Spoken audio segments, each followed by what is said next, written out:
Okay, last week we looked at the rapture, the end of chapter 3, and then in chapter 4 we saw John's pre-rapture and what he sees in heaven.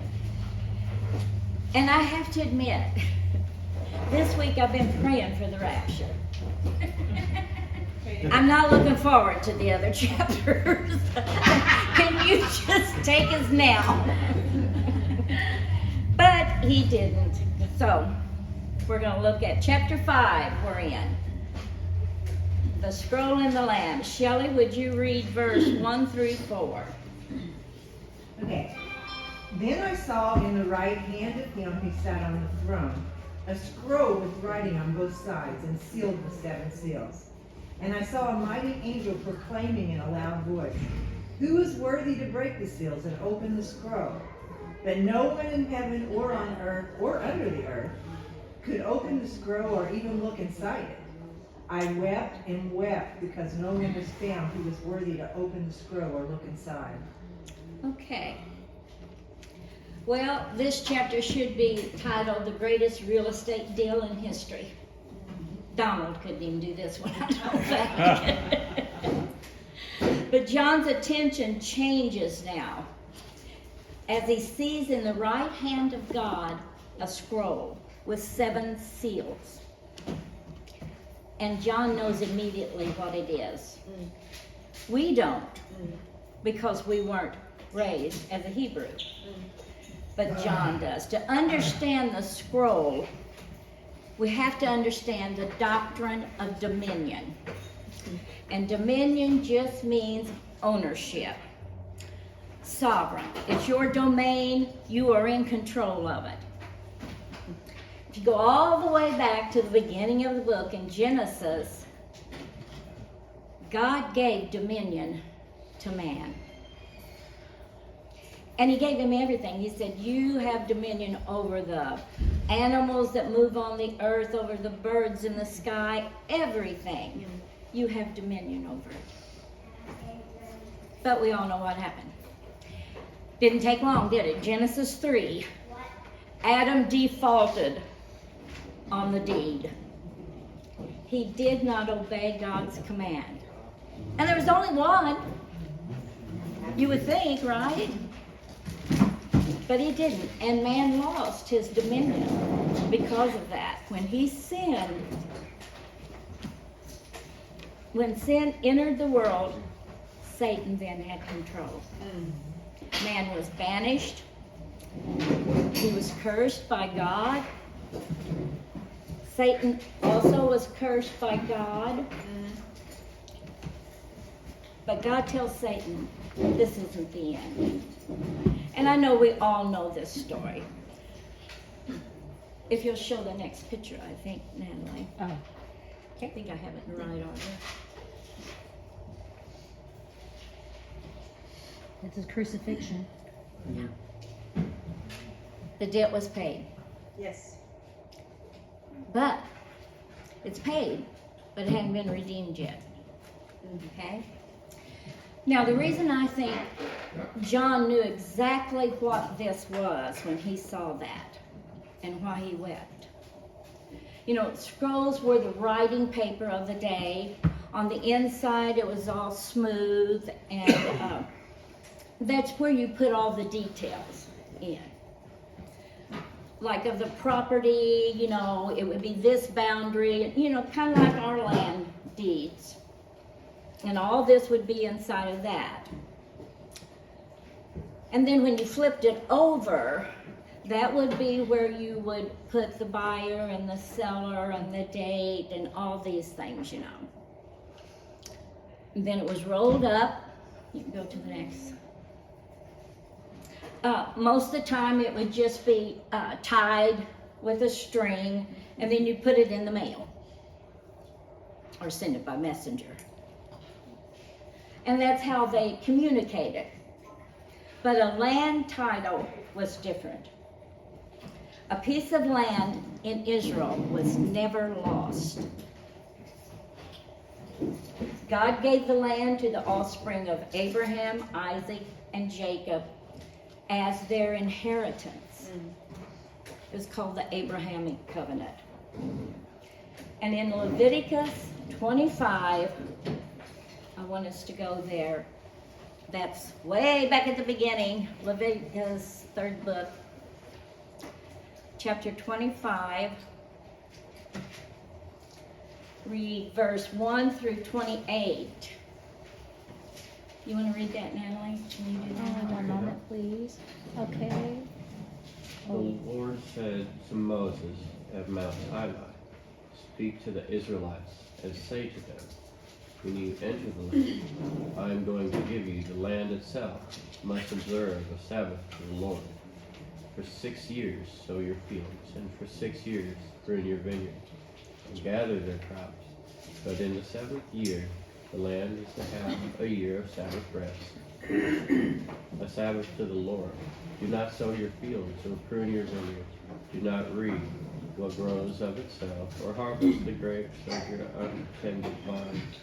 The land is to have a year of rest.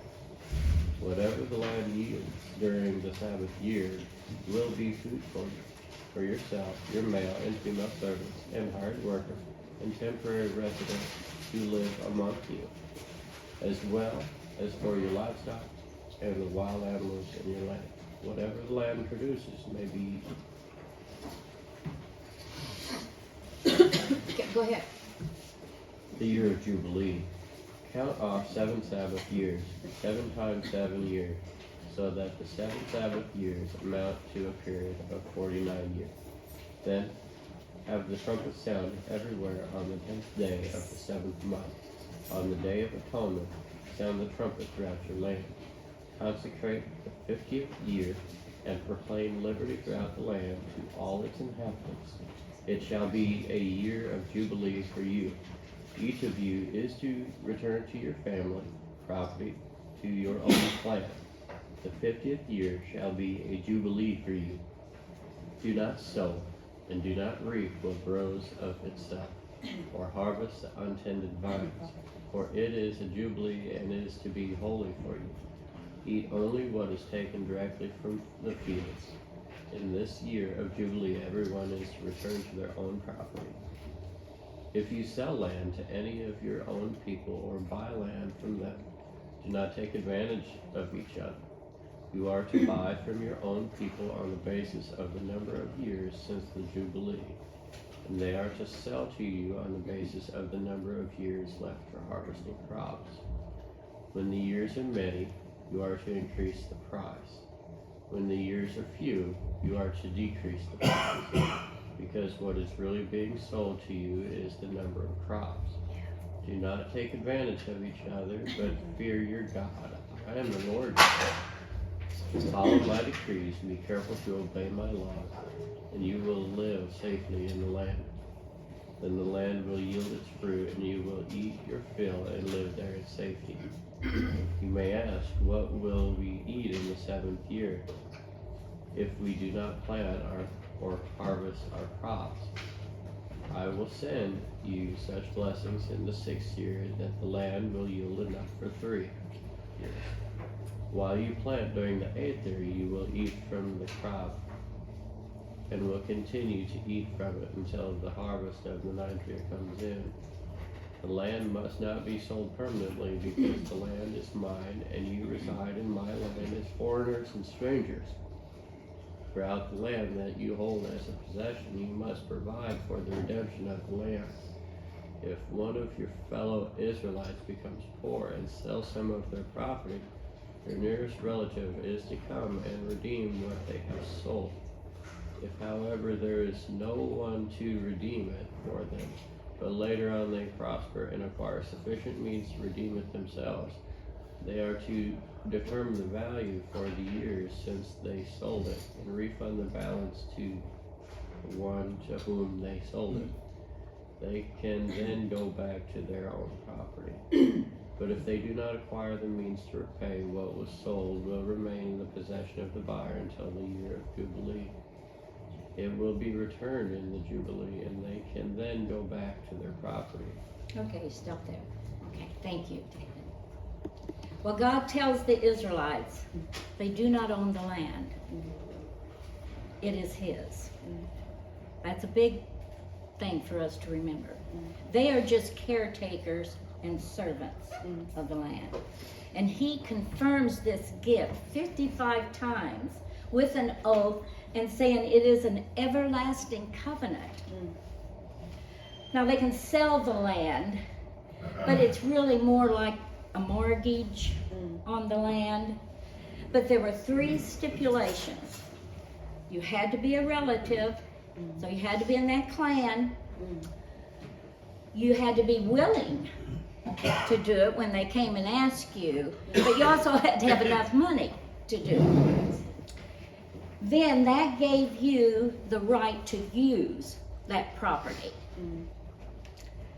And there would be a title deed made with the descriptions of the property on the inside and all it entails with the purchase price. They would write that all on the inside and then flip it over, and on the other side they would tell, sort of like the history, who the inheritor originally was, who he sold it to, what the date was when this was done. So as I was thinking about this, well, wait a minute, I wanted to, other protection clause that he had. Every 50 years, all the land goes back to the original inheritor of the land. If you had become a servant, you could sell yourself, kind of like, out, but you had to let all the service go back, all the slaves, they call it, to go back to the original clan that they were in. And when I was thinking about that, I was thinking about, like the title for our cars on the front side, you got your VIN number, you got the make, the model, the year, all the information about it. Then you flip it over, and on the other side, you have places for somebody else that's buying it, the seller, a record of where that vehicle has been. And so I thought that was kind of a good description, I believe that this is. But if you go to the next photo there, this was a legal document. Come on. Sorry, I hit the wrong That's one. all right. It would be rolled up and sealed. Okay? Well, there's all my kids. Yeah, I had a good time. Sorry. That's all right. I'm having That's all to right. find your folder. Go on down. I'm at the bottom, so let's go up. I Albums. don't know. Anyway, attention back on me, okay? I'll tell you what. This deed would be rolled up, it would be tied, and then they would melt wax on top of the string, and they would have an official signal ring or some kind of marker to that. And this was a legal document, and no one could open that document except a judge. It was legal, and only a judge could open it. And I thought, well, why are they doing that? But that is so no one else could get that seal open, untie that, and maybe change the boundary lines. Then it was a bigger piece, or change the price. So it was sealed, and no one could open it up except a judge. If it was owned by anybody else, then it became null and void, and a new deed would have to be made up. And this is why John is weeping. When we just read that, we think, oh, he's a crybaby, or but he knew what this was. This was a land deed, and he knew what it was, and he knew he wasn't worthy. And there was no one in heaven or earth or under the earth that could open up the scroll or even look inside it, because at this time there was no Israel. There is no country of Israel. Israel had lost their land because they did not obey God's command, and he dispossessed them. Pattern repeats itself, isn't it? Mhm. If you don't obey, there are consequences. It's the same for us today. You know, you think you're getting away with it? We'll see. Yeah. And in Leviticus 26, you can find that. Chapter 26. Yes, chapter 26, verse 31 through 35. I want us to read these because I just want you to know what God said for yourself, not me just telling you. Here's what God says: if you do not obey, I will turn your cities into ruins and lay waste your sanctuaries, and I will take no delight in the pleasing aroma of your offerings. I myself will lay waste the land, so that your enemies who live there will be appalled. I will scatter you among the nations, and will draw out my sword and pursue you. Your land will be laid waste, and your cities will lie in ruins. Then the land will enjoy its Sabbath years all the time that it lies desolate, and you are in the country of your enemies. The land will rest and enjoy its Sabbath. Let's see. All that time that it lies desolate, the land will have the rest it did not have during the Sabbath that you lived in it. Okay, you want to go to the, well, I don't know. I if will you have a try to picture. do anything you want. Well, that's okay. Anyway, God told the Israelites every 7 years they're let that land rest. Wonderful land management. Anybody that's farmers and things know that that's a good thing to do. But they were depend on God for their sustenance. Go to the land there. Yeah, that's the scroll. Flip on through and see the land of Israel. There we go. Stop. So God had told the Israelites every 7 years they were let the land rest. No plowing, no sowing, no reaping. They were dependent on God. And He would bless them. He would bless them in the 6th year, enough for 3 years. The 7th year, the land would rest. The 8th year, then they could plant. The 9th year would be the harvest again. But they didn't do it. They did not do this, and they lost their land. God let Nebuchadnezzar conquer them. He was a Babylonian king, and the death toll was staggering. This was about 538 years BC, before Christ, way back in the Old Testament. And this was when Daniel and all of Israel were exiled to Babylon. Babylon today is the modern day is Iraq. That's where Babylon, that area was. Also, Neb destroyed Jerusalem and the temple that Solomon had built. When he went in, he took Jerusalem. The people were imprisoned. They were sold as slaves. They were scattered into all the lands. And they were in captivity there about 70 years. And after Nebuchadnezzar died, Cyrus became king. And he let the people return to Jerusalem and rebuild the temple. But they were never a nation again. Show the next one. This is what their land looked like, okay? Listen to this. For almost 2,600 years, there was not a land of Israel. Wow. From this point, there was not a land of Israel. There was no nation of Israel when Jesus came. There was Jerusalem, because they'd let him go back there, but they were not a nation.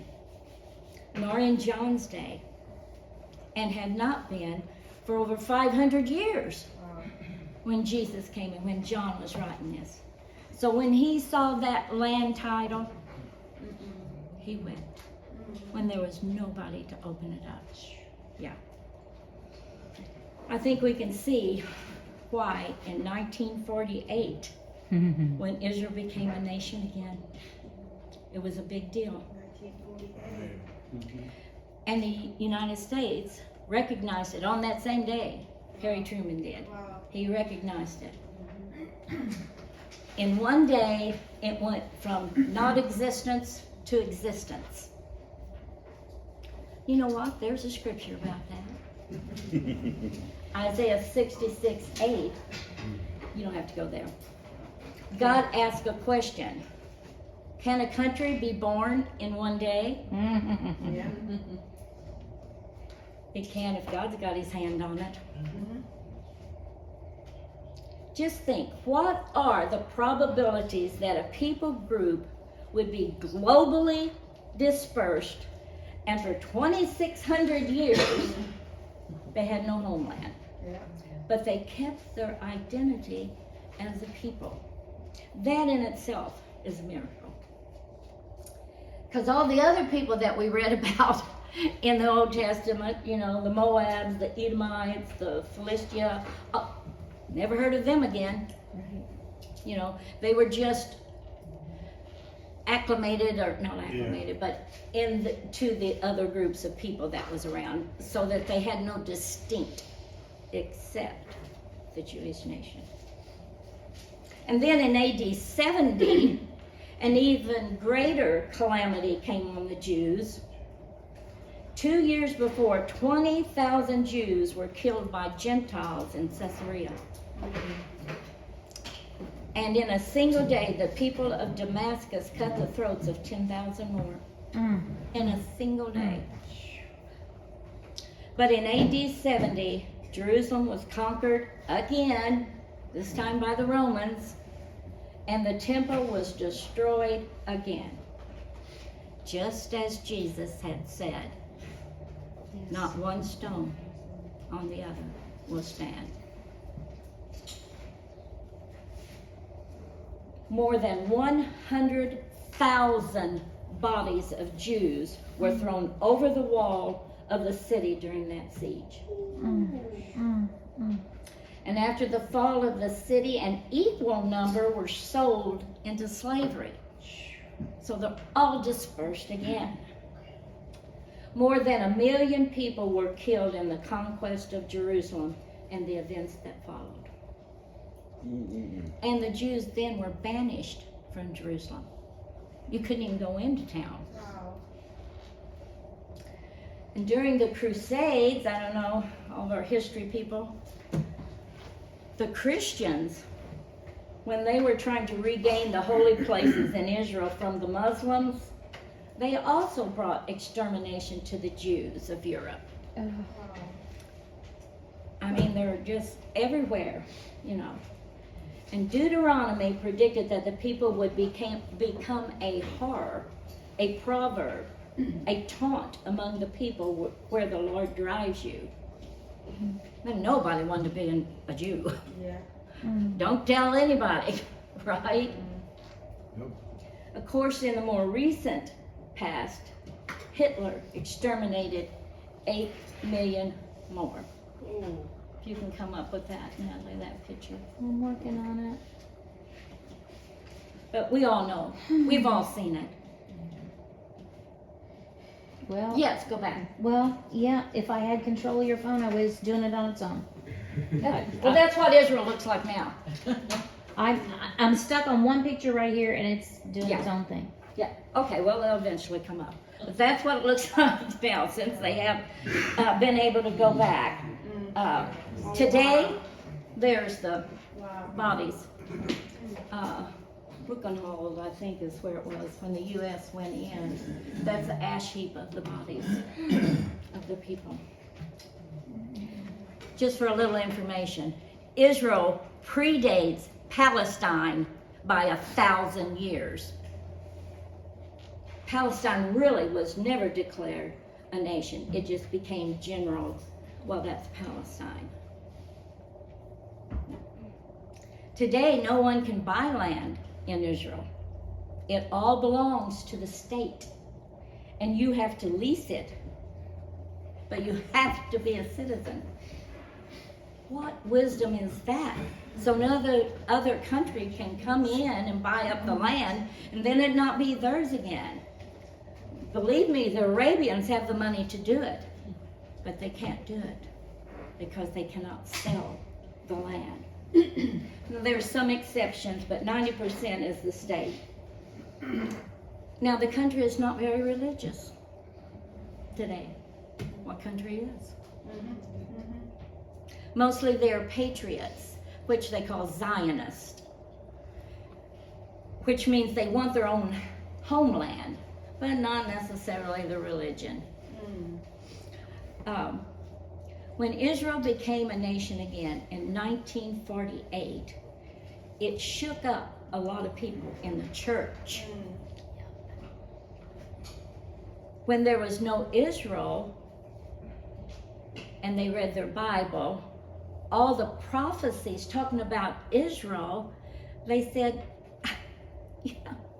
2,600 years, nobody, he can't be talking about literally Israel, it must be the church. This was called a replacement theory, where every time, and this what started about the 4th century, about 400 years after Christ, the church decided that everywhere it said Israel, you say church. So all these prophecies are the church.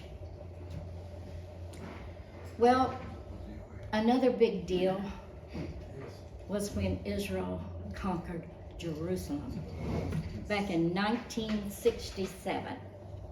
They fought off the Arab countries of Egypt, Syria, Jordan, Iraq, Lebanon, many times larger than Israel, and they did it in 6 days. 6 days! I remember that war. Wow. I remember talking to my co-worker, and because I knew God had to be in charge of that, the world was amazed. When they went to war, there was no way Israel could beat all these. They were surrounded by these countries. There was no way. And everyone started going, maybe this is all about God. And listen to what all they gained control over. These will all be recognizable to you. Sinai Peninsula, the Golan Heights, the West Bank, the Gaza Strip, and East Jerusalem. So they expanded their territories there into these. Well, it was another big deal when President Trump recognized Jerusalem as the capital of Israel in 2017. Yeah. He said the U.S. Embassy would be moved to Jerusalem. We were the first major country that recognized them. All the rest were too afraid of the Arabs. But getting back to the church then, so they were like, what if he really meant what he said about Israel? So they began to take another look at the covenant God had made with Israel. They started studying the Old Testament prophets, Isaiah, Ezekiel, Daniel, and the end time revelations began to fall in place. They're like, well, they found out that there was a 7-year period that was not accounted for. That's the 70th week in Daniel.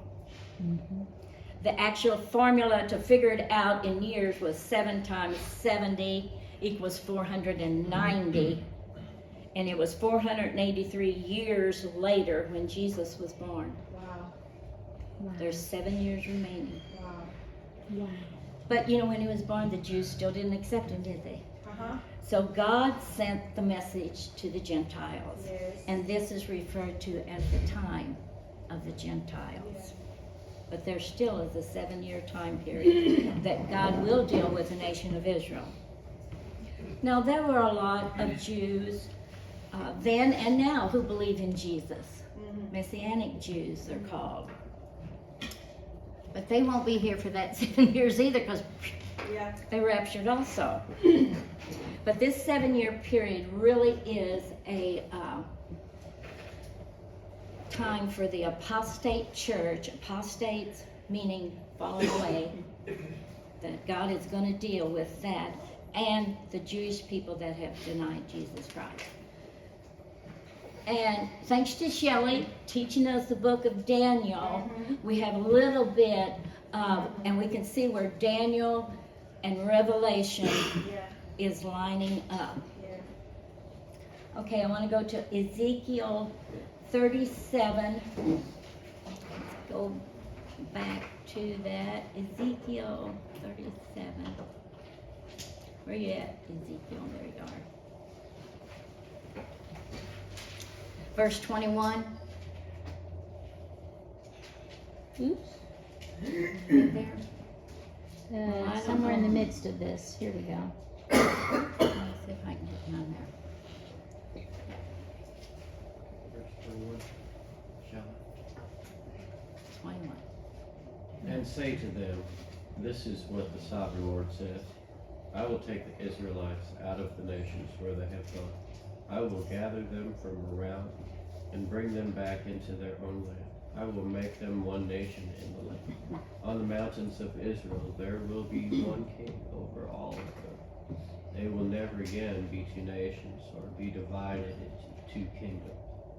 They will no longer defile themselves with their idols and vile images or with any of their offenses. For I will save them from all their sinful backsliding, and I will cleanse them. They will be my people, and I will be their God. Okay, stop right there. Thank you, David. It's coming true. They are there. Now, he isn't their God yet, but he will be at the end of this 7 years.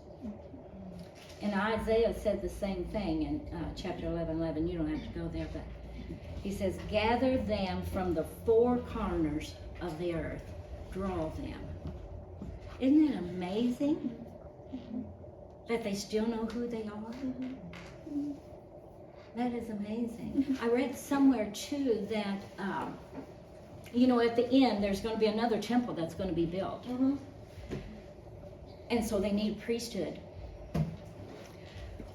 When you take the Jewish men that were in the line of the priesthood, they have a marker in their blood that nobody else has.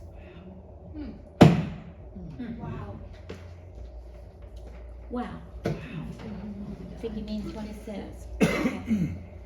All right. That's your history lesson for today. Meanwhile, Satan continues to exercise dominion. In 1 John 5:19, he says, we know we are children of God, and that the whole world is under the control of the evil one. It has been paid for, but not redeemed yet. And in Revelation chapter 10, it's one of those flash forwards that I've talked about. The scroll is mentioned again, and it's telling about in chapter 19, when Jesus does come back, he's got that scroll in his hand. That's right. Yes. This is his land. Yes. Okay, let's go back to Revelation 5. Oh, whoops.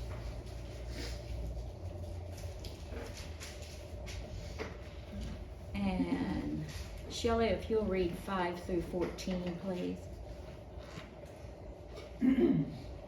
Then one of the elders said to me, do not weep.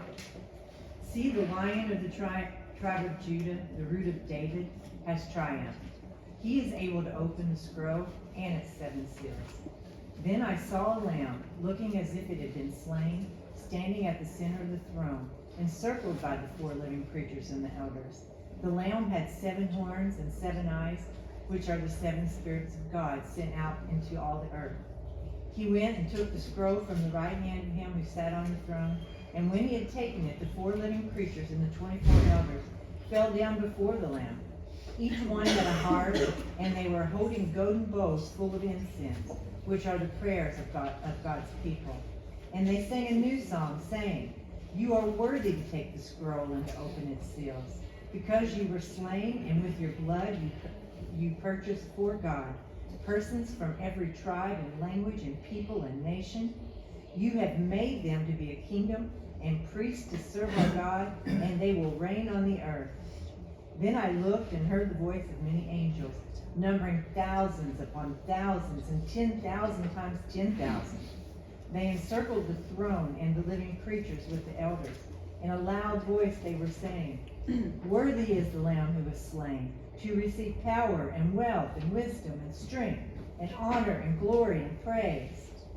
Then I heard every creature in heaven and on earth and under the earth and on the sea and all that is in them saying, "To him who sits on the throne and to the Lamb be praise and honor and glory and power forever and ever." The 4 living creatures said, "Amen." And the elders fell down and worshiped. I wish we could find that picture of the, on there, of the lamb. Hello. Hi. You got it? Okay. Yeah. Well, the elder tells him, "Do not weep. Turn around. Do not weep. Turn the whole thing around now. The Lion of Judah, the root of David, has The gimbal is triumphed. working. It's got its own brain. It's focused on it. Oh my. You could probably leave it. He is able to open the scroll and the 7 seals." Remember, number 7 signifies perfection, Yeah. completeness. When the last seal is opened, the world will have been purged, and the nation of Israel has been purified. It is finished. I say hi to Kaylee. She's probably Good watching Lord. thinking, Wow.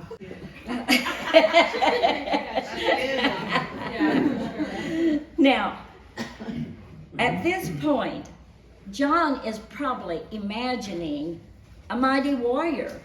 He said, the Lion of Judah, a roaring lion, Jesus in his glory. And all he sees is a bloody lamb. It has 7 horns. A horn represents might. Lambs don't have horns, Nope. but this one does. A horn is used to fight. 7 horns, which we know 7 means perfect, means almighty, omnipotent. 7 eyes represents all-seeing, omniscient. 7 spirits means he's everywhere. He's omnipresent. He is worthy to take that scroll. And when he took the scroll from the right hand of him who sits on the throne, Jesus had been declared worthy, the rightful judge, to open the seal. Remember, only a judge could open that seal. And heaven breaks out in song and celebration at the identity of the Lamb, when they realized that it's Jesus that took that scroll. And they sang a new song, "Worthy is the Lamb." Oh my. Next time you sing that song, oh, won't it change you? Worthy is the Lamb. Thank you, Jesus. Thank you. And then we'll have another little nugget in here about the prayers of the saints. They're gathered up. John sees as symbolism, as in bowls, are all the prayers of the saints. He knows every one. And it says it pleases him. The incense, I don't know when you've seen incense burn, you know how it kind of swirls and smoke comes up and it's a pleasing smell. And God says that's what our prayers mean to him. Doesn't that make you want to pray every day, to think that we could please God?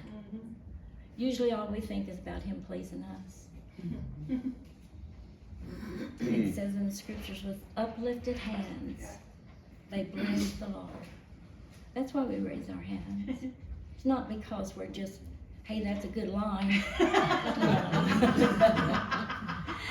It's because it says, with uplifted hands, they bless the Lord. Wow. I just want to walk around all the time with my hands lifted up, and well, we should. Yes, yes. If we could bless him. Well, that's all I have for today. Thank you all so much. I did give you your papers, which is a prophecy chart. If you'll look at it, you'll see that we have the 7 churches, and then now we're going to start, next week we'll start into the seals. Jesus is going to open up each one of those